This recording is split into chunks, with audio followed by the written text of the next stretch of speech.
अस्सलाम वालेकुम दोस्तों, मैं आपको परफेक्ट वेब सॉल्यूशंस की तरफ से प्रेस्टाशॉप की इस वीडियो ट्यूटोरियल सीरीज़ में खुशामदीद कहता हूँ।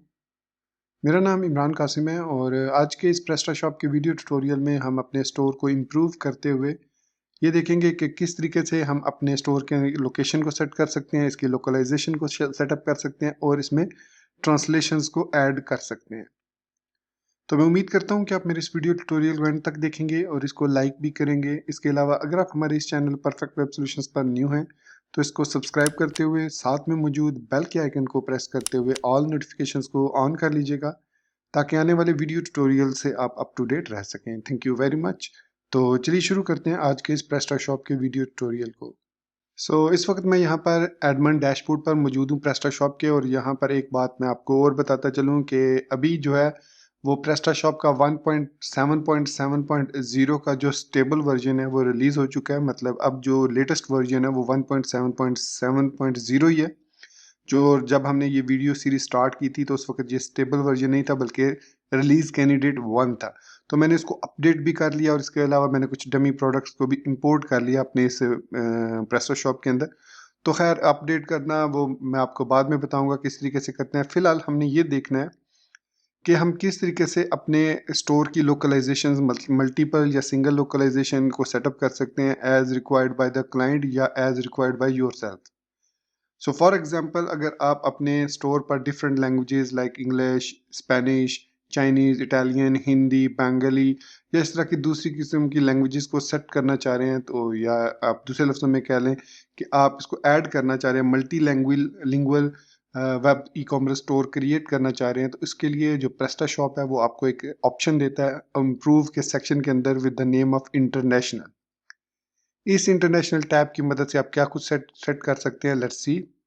यहाँ पर अगर मैं इंटरनेशनल को क्लिक करता हूँ तो इसके अंदर फर्दर आपको 4 ऑप्शन देखने को मिलेंगे। एक है लोकलाइजेशन, दूसरा है लोकेशंस, तीसरा है टैक्सेस और चौथा है ट्रांसलेशंस। सो बेसिकली लोकलाइजेशन की मदद से आप अपने स्टोर्स में एक या एक से ज़्यादा लैंग्वेजेस को ऐड कर सकते हैं, उनकी करेंसीज को ऐड कर सकते हैं, उनके आप समझ लें लोकल कोड को ऐड कर सकते हैं। तो यहाँ पर सबसे पहले अगर मैं लोकलाइजेशन में आता हूँ तो आपको यहाँ पर जो ऑप्शंस मिलेंगे कि इंपोर्ट अ लोकलाइजेशन पैक है सबसे पहला, फिर है कॉन्फ़िगरेशन है, फिर उसके बाद उसकी लोकल यूनिट है और फिर उसमें कुछ एडवांस्ड सेटिंग है। इसके अलावा ऊपर अगर हम देखें तो लोकलाइजेशन में हमें लैंग्वेजेस का भी टैब मिलता है, करेंसीज का भी टैब मिलता है और जियो लोकेशन का भी। जियो लोकेशन से मुराद ये है कि आप ऑटोमेटिकली प्रेस्टाशॉप डिटेक्ट करेगा कि आप इस वक्त कहाँ से इसको एक्सेस कर रहे हैं इस स्टोर को, या आपका स्टोर कहाँ पर लोकेटेड है। सो ये सब कुछ आप जियो लोकेशन की मदद से सेटअप कर सकते हैं। तो अगर लोकलाइजेशन टैब में अगर हम देखें तो इंपोर्ट लोकलाइजेशन पैक का मतलब है आप किसी भी कंट्री का जो यहाँ पर लिस्टेड है उनके स्टेट्स को, उनके टैक्सेस को, उनकी करेंसीज को, उनकी लैंग्वेजेस को, उनके यूनिट्स वगैरह को और उनके ग्रुप्स को आप इंपोर्ट कर सकते हैं अपने इस प्रेस्टाशॉप में। और डायरेक्टली अगर आपने डाउनलोड पैक डाटा किया तो आप इसको डाउनलोड भी कर सकते हैं। If set to yes then the localisation pack will be downloaded from prestashop.com, otherwise the local XML file found in the localization folder of your PrestaShop installation will be used। मतलब वो कह रहा है कि अगर आप इसको यस रखते हैं तो ये ऑटोमेटिकली उस पर्टिकुलर कंट्री की लोकलाइजेशन को नेट से प्रेस्टोशॉप की साइट से डाउनलोड करके आपके पास लोकली सेव कर देगा।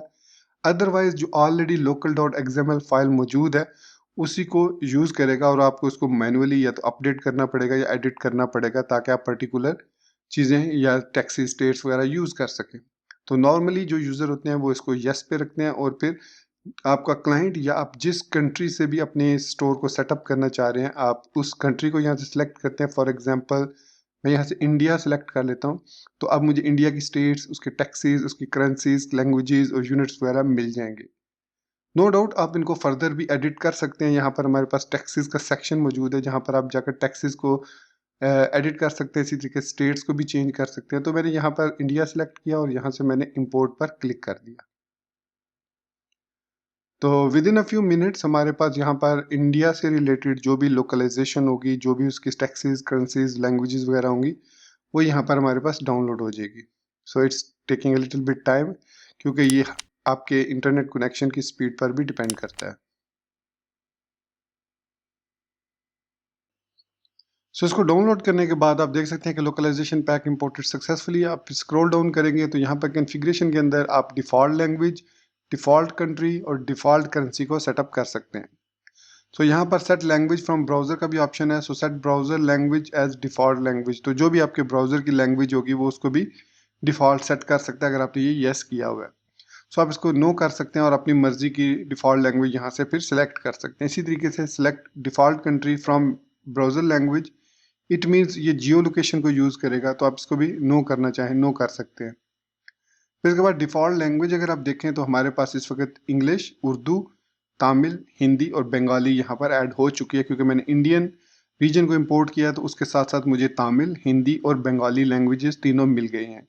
और साथ ही अगर मैं डिफ़ॉल्ट कंट्री सेलेक्ट करूँ तो यहाँ से मैंने पाकिस्तान सेलेक्ट किया हुआ है, तो आप कोई भी कंट्री इंडिया को सिलेक्ट कर सकते हैं। उसके बाद करेंसी की बात करें तो मेरे पास पाकिस्तान रुपीज़ और यूएसडी डॉलर ऑलरेडी था, तो डिफ़ॉल्ट कंट्री में अब हमारे पास इंडियन रुपी भी आ चुका है। तो जिसको भी मैं सेटअप करना चाहूँ एज अ डिफ़ॉल्ट कंट्री मैं करेंसी सेटअप कर सकता हूँ। इसके बाद हमारे पास एक टाइम जोन है, तो आपने जिस सर्वर पर इसको लोड करना है, जहाँ से आपका ई कॉमर्स स्टोर लोड होना है, वो टाइम जोन आप यहाँ पर सेलेक्ट करके इसको फिर सेव पर क्लिक कर सकते हैं। उसके बाद है local units. So local unit से मुराद है कि आपके जो कंट्री के हिसाब से किलोग्राम यूज़ होते हैं, किलोमीटर्स, लीटर, सेंटीमीटर, क्योंकि सम टाइम केजी के अलावा कुछ और ग्राम्स में भी यूज़ होते हैं, किलोमीटर के बजाय फीट्स में या इंचज़ में, या आप कह लो कि माइल्स में भी यूज़ हो सकते हैं। इसी तरीके से वॉल्यूम यूनिट यूनिट लेंथ है, सेंटीमीटर के बजाय मीटर भी हो सकता है। तो जो भी लोकल यूनिट्स हैं वो आप यहाँ पर डिफाइन कर सकते हैं वेट, डिस्टेंस, वॉल्यूम और डायमेंशंस के लिए। तो मैं बाय डिफ़ॉल्ट इन्हीं के साथ चलूँगा। उसके बाद एडवांस में लैंग्वेज आइडेंटिफायर में, लैंग्वेज आइडेंटिफायर से मुराद ये है कि जब आप कोई पर्टिकुलर लैंग्वेज सेलेक्ट करेंगे फ्रंट एंड में, तो /en या /ur या /pk जो भी है वो लिखा हुआ नजर आएगा। सो ये है हमारे पास लैंग्वेज आइडेंटिफायर जो कि en है बाय डिफ़ॉल्ट, और कंट्री आइडेंटिफायर pk है। तो ये हमारे पास इसकी डिफ़ॉल्ट लोकलाइजेशन है। उसके बाद हम लैंग्वेजेस टैब में अगर आते हैं, सो यहाँ पर आप देख सकते हैं कि आपके पास मल्टीपल लैंग्वेजेस हैं। तो आप और न्यू लैंग्वेजेस को ऐड करना चाहें तो यहाँ पर ऐड न्यू लैंग्वेज पे क्लिक करके आप उसके जो भी कॉन्फ़िगरेशन देना चाहें आप यहाँ से दे सकते हैं, और उसके जो भी फ्लैग वगैरह, पिक्चर, इमेज वगैरह यूज़ करना चाहें तो मैनुअली आप उसको ऐड कर सकते हैं, अगर वो आपको लिस्ट में इंपोर्ट के लिए अवेलेबल नहीं है। नॉर्मली ऑलमोस्ट जितने भी कंट्रीज़ हैं तमाम की तमाम लैंग्वेजेस आपको मिलेंगी। फर्दर मोर अगर आप किसी लैंग्वेज को, सपोज मैं तमिल लैंग्वेज को नहीं रखना चाह रहा, तो मैं इसको यहाँ पर क्लिक करके इसको मैं बल्क एक्शन में जाकर डिसेबल सिलेक्शन कर सकता हूँ ताकि वो डिसेबल हो जाए। तो ये जो बंगाली तमिल है ये अब फ्रंट एंड में डिसेबल हो जाएगी, क्योंकि यहाँ पर ये क्रॉस आ रहा है। और अगर आप व्यू शॉप करेंगे तो शॉप में आपको अब तमिल लैंग्वेज नज़र नहीं आएगी, बल्कि सिर्फ और सिर्फ इंग्लिश, उर्दू, हिंदी और बंगाली ये लैंग्वेजेस मिलेंगी। सो इसी तरीके से करेंसीज को भी आप मैनुअली भी ऐड कर सकते हैं, इसलिए करेंसीज की टैब दी गई है कि अगर आप करेंसीज अवेलेबल नहीं है डाउनलोड पैक में तो आप उनको मैनुअली सेटअप कर सकें। और इसी तरीके से लास्ट टैब जो है वो हमारे पास जियो लोकेशन है। सो करेंसी में आप देख सकते हैं कि हमारे पास करेंसीज आ रही हैं, आप चाहें तो उनको यूज़ कर सकते हैं। इसके अलावा एक्सचेंज रेट के लिए live exchange rate, please install the cron job module before using this feature. तो वो ये कह रहा है कि आपके पास एक मॉड्यूल इंस्टॉल होना चाहिए पहले क्रोन जॉब से रिलेटेड, ताकि आप जब करेंसीज को, लाइव एक्सचेंज रेट को सिलेक्ट करें तो वो ऑटोमेटिकली एक स्पेसिफाइड टाइम के बाद उस साइट पर जाए, वहाँ से लाइव करेंसी एक्सचेंज लेकर आपके पास सेव कर दे। अदरवाइज जब कोई साइट ओपन करेगा तो मे बी उसको डिफरेंट रिजल्ट मिले और किसी और को डिफरेंट। तो फिलहाल हम इसको एज इट इज़ रहने दे रहे हैं और ये एक्सचेंज रेट उसने सेट किया है। सो पाकिस्तानी रुपीज़ अगर 1 होगा तो यूएस डॉलर जो होगा वो 0.06234 होगा उसके इक्विवेलेंट, और इंडियन रुपीज़ 045 होगा। ये बाय डिफ़ॉल्ट सेटअप है, आप इसको चेंज करना चाहें तो चेंज कर सकते हैं, क्योंकि डिफ़ॉल्ट करेंसी हमारे पास पाकिस्तानी रुपीज़ है तो यहाँ पर 1 ही होगा। इसी तरीके से अगर आपकी डिफ़ॉल्ट करेंसी यूएस डॉलर होगी तो यहाँ पे 1 यूएस डॉलर होगा, फिर उस 1 यूएस डॉलर इक्विवेलेंट पाकिस्तानी रुपये जितने बनते हैं वो, और इंडियन रुपीज़ जितने बनते हैं वो यहाँ पर आपको मिल जाएंगे। उसके साथ साथ आप ऐड न्यू करेंसी भी कर सकते हैं, अगर आपको मैनुअली ऐड करना है किसी करेंसी को, उसकी इन्फॉर्मेशन देकर आप उसको ऐड कर सकते हैं। इसके बाद लास्ट टैब है जियो लोकेशन। तो फ्रंट एंड में आप देख सकते हैं कि हमारे पास इंग्लिश आ रहा है और यहाँ पर आप देख सकते हैं उर्दू है, हिंदी है और बंगाली है, लेकिन यहाँ पर हमारे पास अब तमिल लैंग्वेज नहीं आ रही। इसी तरीके से करेंसीज में इंडियन रुपीज, पीकेआर और यूएसडी डॉलर्स आ रहे हैं। तो ये है हमारे पास geolocation. So geolocation by IP address. So यहाँ पर वो कह रहा है कि इसको सेटअप करने के लिए सबसे पहले आपको मैक्स माइंड पर अकाउंट बना के रजिस्टर करना होगा। तो ये अगर आप करना चाह रहे हैं, इस जियो लोकेशन को सेटअप करना चाह रहे हैं, तो आप आसानी के साथ इसको यस करें यहाँ से और उसके बाद मैक्स माइंड पर एक अकाउंट सेटअप करें और उसकी फिर आप एपीआई की को यूज करेंगे। सो कह रहा है कि from since December you need to register MaxMind account to get a licence key to be able to download a geolocation data. Once downloaded, extract the data using WinRAR into app resources geo IP directory. तो simply इसको यस करने से पहले आपने max mind website पर जाना है, वहाँ पर रजिस्टर होना है, एपीआई की लेनी है और उसका सारा डाटा आपने जियो लोकेशन का डाउनलोड करना है कि किस कंट्री, स्टेट, सिटी की जियो लोकेशन कौन सी है और उसके बाद फिर आपने उसको इस जगह पर, इस लोकेशन पर ऐप के अंदर फोल्डर में, रिसोर्सेज के फोल्डर में, जियो आईपी के फोल्डर में जाकर आपने उसके अंदर उसको पेस्ट कर देना। तो उसके बाद आपके पास यहाँ पर दूसरे ऑप्शंस हैं कि geolocation behaviour for restricted country. So कह रहा है कि अगर आपने कोई कंट्री रिस्ट्रिक्ट किए हुए हैं कि इन कंट्रीज में आपने प्रोडक्ट नहीं सेल करनी, so visitor can not see your catalogue, या फिर visitor can not see but can not place an order. Visitor can see your catalogue but can not place an order. So कहने का मकसद ये है कि अगर आपने कुछ जियो लोकेशंस को ब्लॉक किया हुआ है या कुछ कंट्रीज को आपने या स्टेट्स को, जोन्स को ब्लॉक किया हुआ है कि वहां पर आप अपनी प्रोडक्ट सेल नहीं करना चाह रहे, तो यहाँ पर आप सेटअप कर सकते हैं कि visitor can not see your product, मतलब वो देख ही ना सके। तो geolocation bureau of other country visitor can see all features are available. So visitor can not see your catalogue, so geolocation behaviour of for the other countries. So यहाँ पर हमारे पास रिस्ट्रिक्टेड कंट्रीज हैं और available countries होते हैं, जैसे selected countries of which your store is accessible. ये तीन ऑप्शंस हैं। इन तीनों की मदद से आप अपने स्टोर के बिहेवियर को सेटअप कर सकते हैं कि वो किन को नजर आना चाहिए, किन को नजर नहीं आना चाहिए। सो रिस्ट्रिक्टेड कंट्री वो होंगे जिनको आपने रिस्ट्रिक्ट किया होगा फ्रॉम द लोकेशंस, और जो जियो लोकेशन अदर कंट्रीज वो होंगे जो यहाँ लिस्ट में से आपने अनचेक किए हुए हैं, तो वो होंगे अदर कंट्रीज। और उसके बाद जो चेक्ड होंगे वो सारे के सारे एक्सेसिबल होंगे उस स्टोर के लिए। उसके बाद IP address whitelist. You can add IP address that will always be allowed to access your shop. तो यहाँ पर वो कह रहा है कि आप ये गूगल के कुछ सर्वर्स हैं जिनको वो अलाउ करता है कि जहाँ से भी हो वो इनको एक्सेस कर सकें ताकि आपकी प्रोडक्ट्स को ज़्यादा से ज़्यादा एक्सपोजर मिल सके। सो नॉर्मली ये वो कह रहा है गूगल बोट्स IP एड्रेस है, तो ये आई थिंक यही गूगल के IP एड्रेसेस हैं या जो भी एड्रेसेस हैं जिनको आप वाइट लिस्ट करना चाह रहे हैं कि नो मैटर व्हाट सर्कमस्टांसेस, अगर आपने कोई कंट्री इवन रिस्ट्रिक्ट भी किया हुआ है, अगर उस कंट्री का वो IP एड्रेस है तो उसके लिए वो वाइट लिस्ट होगा और उसको वो एक्सेस दे देगा आपके स्टोर का। तो ये थी हमारे पास लोकलाइजेशन की सेटिंग। अगर इसमें कुछ भी आपको कंफ्यूजन लगी हो तो आप इसी वीडियो के कमेंट सेक्शन में मुझसे पूछ सकते हैं या फिर आप हमारे सोशल मीडिया नेटवर्क को भी ज्वाइन कर सकते हैं, जिनके लिंक्स आपको टाइम टू टाइम इस वीडियो के नीचे मिलते रहेंगे। ये जो लोकलाइजेशन वाला ऑप्शन था यही थोड़ा सा कॉम्प्लिकेटेड था। इसके बाद जितने भी तीन ऑप्शन है बहुत ही ईजी हैं। सबसे पहले लोकेशंस। तो लोकेशंस टैब पर हम जाकर अपनी लोकेशंस को सेटअप कर सकते हैं कि कौन कौन से आप जोन्स को एनेबल करना चाह रहे हैं या डिसेबल। जो यहाँ पर आप करेंगे वो रिस्ट्रिक्टेड होंगे, जैसे मैंने अभी थोड़ी देर पहले बताया था रिस्ट्रिक्टेड में और जो अदर्स कंट्रीज हैं। तो रिस्ट्रिक्टेड का मतलब ये है कि यहाँ पर आपने उनको डिसेबल कर दिया। फॉर एग्जाम्पल मैं ये चाहता हूँ कि मेरा जो स्टोर है वो सिर्फ और सिर्फ एशिया जोन में ही प्रोडक्ट्स को सेंड कर सके, तो यहाँ मैंने इनको सिलेक्ट किया बाकियों को और उनको कर दिया डिसेबल सिलेक्शन। सो जो मैंने सिलेक्ट किए हैं उनको डिसेबल कर दे। So there you go, only अब हमारे पास एशिया एज ए कंट्री है, बाकी सारे रिस्ट्रिक्टेड है। तो अनेबल्ड है, बाकी नो करूंगा तो जो यस वाले होंगे, सॉरी नो वाले होंगे वो नजर आ जाएंगे। और यहाँ पर अगर मैं इसको सिलेक्ट करता हूँ अनेबल्ड यस नो, तो ये सारे के सारे हमारे पास यहाँ पर शो हो जाएंगे। जब आप कोई भी सिलेक्ट नहीं करेंगे, ऑल का मतलब है तमाम के तमाम शो करो, यस का मतलब है ओनली एनेबल्ड शो करो, नो का मतलब है जो ओनली डिसेबल्ड या एनेबल्ड नहीं है वो शो करो।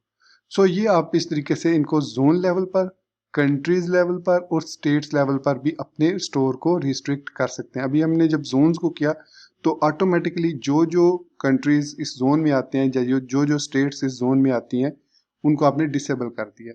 फर्दर मोर अगर आप यहाँ पर स्टेट्स में आते हैं तो आप किसी कंट्री की स्टेट को डिसेबल भी कर सकते हैं। फॉर एग्जांपल यहाँ पर अगर मैं इंडिया सेलेक्ट करता हूँ, कंट्री इंडिया, सो इस इंडिया के पर्टिकुलर यहाँ पर आप देखें तो यहाँ पर सारे के सारे स्टेट्स इनेबल्ड है। तो मैं किसी को डिसेबल करना चाहूँ, फॉर एग्जांपल मैं बिहार में नहीं सेंड करना चाह रहा अपनी प्रोडक्ट्स, गोवा में नहीं सेंड करना चाह रहा, गुजरात में सेंड नहीं करना चाह रहा, या फिर मैं पाकिस्तान के कंट्रीज, पाकिस्तान को यहाँ से सिलेक्ट करके, अब पाकिस्तान में मेरा स्टोर है तो उसका लिंक यहाँ पर नहीं आ रहा क्योंकि यहाँ पर मैंने पाकिस्तान को सिलेक्ट किया हुआ है। सो कंट्रीज में अब आते हैं हम। सो यहाँ पर अगर मैं देखें तो जोन्स हैं, ये बेसिकली अफ्रीका, एशिया। यहाँ पर मैं एशिया पे क्लिक करता हूँ तो एशिया के जितने जोन हैं वो हमारे पास अफगानिस्तान आ गया, और उसके बाद यहाँ पर आप कंट्रीज जिसको भी आप सिलेक्ट करना चाहें आप सिलेक्ट कर सकते हैं। सो जोन्स में हमारे पास अब ये सारे सिलेक्टेड हो गए। यूरोप, एशिया और नॉर्थ अमेरिका जो है वो इनेबल्ड नहीं है, डिसेबल्ड है, तो हम उनको अब सेटअप नहीं कर सकते। तो ये हमारे पास लोकेशंस के आपके स्टोर कहाँ कहाँ पर एक्सेसिबल होगा। लोकेशंस के बाद जो नेक्स्ट ऑप्शन है वो टैक्सेस का है। तो ये टैक्सेस भी ऑटोमेटिकली जब आप लोकलाइजेशन में जाकर किसी भी पैक को इंपोर्ट करते हैं तो वहाँ से ऑटोमेटिकली उस कंट्री के जो करंट सेल्स या टैक्सेस का जो रेशियो है वो यहाँ पर आपको मिल जाता है ऑटोमेटिकली। लेकिन स्टिल अगर कोई ऐसा टैक्स रेट हो जो यहाँ पर अवेलेबल ना हो तो आप इस टैक्सेस के सेक्शन को यूज करते हुए ऐड न्यू टैक्स की मदद से उसको सेटअप कर सकते हैं आसानी के साथ। तो फॉर एग्जाम्पल जस्ट आपने नेम ही देना है, उसके बाद उसकी कॉन्फ़िगरेशन करनी है टैक्स रूल्स में। तो ये हमने कुछ टैक्स ऐड किए हैं कि ये वो टैक्सेस है जिन पर हम अप्लाई करेंगे। जैसे सेल्स टैक्स USNH 0% है, इधर 7% है, इधर 5.125% है। तो इस तरह डिफरेंट जोन्स के लिए डिफरेंट टैक्सेस हैं। ये उन्होंने लिख के, ये इनके नेम है टैक्सेस के कि GSTP के 16%, GSTP के 1%, 1000 है और ये 16 है। सो 1 रुपीज़, आई थिंक ये 1 रुपीज़ है, ये 16 रुपीज़ है। तो इस तरह टैक्स रूल में अगर हम आते हैं तो हम मुख्तलिफ कंट्रीज के लिए डिफरेंट टैक्स रूल सेटअप कर सकते हैं। सो यहाँ पर उसने लिखा है PK standard rate 16%, PK reduced rate 1%। So standard rate पर अगर मैं क्लिक करता हूँ तो यहाँ पर वो कह रहा है पाकिस्तानी स्टैंडर्ड रेट 16 और ये पाकिस्तान के लिए सेटअप है। This tax only tax 60%। सो यहाँ पर आप इसको एडिट कर सकते हैं तमाम कंट्रीज के लिए। पाकिस्तान है, पोस्टल जिप को रेंज दे सकते हैं आप, और इसके बाद आप इसके GST यहाँ पर जो भी आप इसके लिए सिलेक्ट करना चाहें यहाँ से सिलेक्ट कर सकते हैं, और यहाँ पर आप कंट्री को दिस टैक्स ओनली इसको भी एडिट कर सकते हैं। तो ये आई थिंक हम ऑलरेडी ऑन इट। तो न्यू टैक्स रूल यहाँ पर आप फिर जिस कंट्री को भी सिलेक्ट करेंगे उस कंट्री के हिसाब से आप टैक्स रूल भी सेटअप कर सकते हैं। जो वापस टैक्स रूल में आया, इसी तरीके से हम PK रिड्यूस टैक्स रेट को देखते हैं 1% को, तो ये भी इनेबल्ड है। और ये भी आप देख सकते हैं कि पाकिस्तान स्टेट है और उसकी स्टेट पे सब मौजूद है कि स्टेट पोस्टल कोड कौन सा है। सो ये पोस्टल कोड है। दिस टैक्स ओनली कंबाइन, या कंट्री पाकिस्तान है उसको भी डिस्क्रिप्शन उसकी दे सकते हैं आप यहाँ पर, और यहाँ पर इसको आप बल्क एक्शन भी दे सकते हैं। मतलब ये रेट अगर आप डिसेबल करना चाहें तो यहाँ पर आकर आप इसको डिसेबल भी कर सकते हैं। सो ये टैक्सेस वगैरह सारे आप यहाँ पर सेट करेंगे। तो इसके बाद लास्ट जो हमारे पास ऑप्शन है वो ट्रांसलेशंस का है। सो ट्रांसलेशंस का मतलब है कि आपकी जो करंट लैंग्वेज है, जो भी आपने करंट सेलेक्ट किया है, उसके बाद आप दूसरी लैंग्वेज को सिलेक्ट करते हैं तो वो कैसे उसकी ट्रांसलेशन करें। जब आप लोकलाइजेशन में इंपोर्ट करते हैं तो आई एम श्योर कि उसमें ट्रांसलेशंस वगैरह सारी आ जाती हैं और आपको उसमें कोई इशू नहीं होता। अगर मैं यहाँ पर फ्रंट एंड में आऊँ और इंग्लिश की बजाय मैं उर्दू सेलेक्ट करूँ तो सर्टन जो प्रोडक्ट्स होंगी या सर्टन जो चीज़ें होंगी वो ऑटोमेटिकली यहाँ पर हमें मिल जाएंगी। तो ये था वो जो EN मैंने आपको थोड़ी देर पहले बताया था। तो ये देखिए हमारे ऑटोमेटिकली, ये देखिए जो चीज़ें जिनकी उर्दू मौजूद थी वो यहाँ पर ऑटोमेटिकली कन्वर्ट होगी, और ना सिर्फ कन्वर्ट होगी बल्कि हमारी जो वेबसाइट है वो राइट अलाइन है, RTL भी हो चुकी है, मतलब राइट से लेफ्ट हो चुकी है, पहले लेफ्ट से राइट थी। उसके बाद हमसे रब्ता करें, फिर करेंसी देखें, आप इसको चेंज भी कर सकते हैं अपनी मर्जी से। देखें नफ़ी या नई, सॉरी नफ़ी नहीं है, नई प्रोडक्ट है। अच्छा, प्रोडक्ट्स की इमेजेस नहीं आ रही, वो हम सेटअप कर लेंगे बाद में कि कैसे करनी है, वो उसके SEO URLs में सेटिंग है वो करनी पड़ती है। तो खैर एनीवेज ये हमारे पास है करेंसीज वगैरह और इंटरनेशनलाइजेशन को सेटअप करने के 4 डिफरेंट तरीके हैं। तो इसमें आप मॉडिफाई कर सकते हैं ट्रांसलेशंस को, ऐड और अपडेट लैंग्वेज कर सकते हैं अपनी मर्जी से, एक्सपोर्ट अ लैंग्वेज कर सकते हैं, मतलब आप किसी लैंग्वेज को अपने पास सेव रखना चाह रहे हैं किसी स्पेसिफिक थीम से रिलेटेड, तो आप उसको एक्सपोर्ट कर सकते हैं, कॉपी कर सकते हैं। तो ये तमाम के तमाम ऑप्शंस आपके पास मौजूद है। सो मॉडिफाई का मतलब है back office translation, theme translation है, कौन सी थीम की लैंग्वेज कौन सी रखनी है उसकी ट्रांसलेशन है। आप उसको उर्दू है लिखा हुआ, तो इसको आप मॉडिफाई कर सकते हैं यहाँ पर क्लिक करके। तो मैंने सेलेक्ट किया थीम ट्रांसलेशन, उसको मॉडिफाई किया। तो उसके बाद हमारे पास यहाँ पर सर्च करेगा वो ट्रांसलेशंस को। तो यहाँ पर आप जिस भी ऑप्शन को सिलेक्ट करेंगे तो उसकी जो भी आप ट्रांसलेशन, जैसे बैनर है, इसमें शॉप है, सो वन मिसिंग, इसकी हमारे पास यहाँ पर शॉप यहाँ पर भी लिखा होगा, उसकी मौजूद नहीं होगी। फिर उसके बाद बेस्ट सेलर है, सो मिसिंग कह रहा है कि इसकी लैंग्वेज जो है वो ट्रांसलेशन जो है वो मिसिंग है। तो यहाँ पर शॉप में नेविगेशन, सो यहाँ पर शॉप नेविगेशन के अंदर आपने क्या शो करना है, ऑर्डर फॉलो की क्या ट्रांसलेशन करनी है। तो आप इस तरीके से पैनल के अंदर शॉप में जाकर चूज अ फाइल की ट्रांसलेशन कर सकते हैं, अपनी मर्जी से यहाँ लिख सकते हैं और उसको सेव कर सकते हैं। तो ये हमारे पास डिफरेंट ट्रांसलेशंस के ऑप्शंस हैं। तो दोस्तों ये था हमारा आज का प्रेस्टाशॉप का वीडियो ट्यूटोरियल, जिसमें हमने लास्ट ऑप्शन तो सिलेक्ट किया इम्प्रूव योर वेब स्टोर का। इसके बाद अब नेक्स्ट वीडियो ट्यूटोरियल से हम बढ़ेंगे अपने सेलिंग की तरफ और देखेंगे ऑर्डर्स को कैसे सेटअप किया जाता है, कैटलॉग्स, कस्टमर्स, कस्टमर सर्विस और स्टैट्स वगैरह को कैसे सेटअप करते हैं। तो नेक्स्ट वीडियो ट्यूटोरियल में मिलते हैं। टिल देन चैनल को सब्सक्राइब करना, वीडियो को लाइक और शेयर करना, बेल आइकन दबाना, ऑल नोटिफिकेशंस को ऑन करना बिल्कुल मत भूलिएगा। So guys, thank you very much for watching this video tutorial. Take care, goodbye and Allah Hafiz.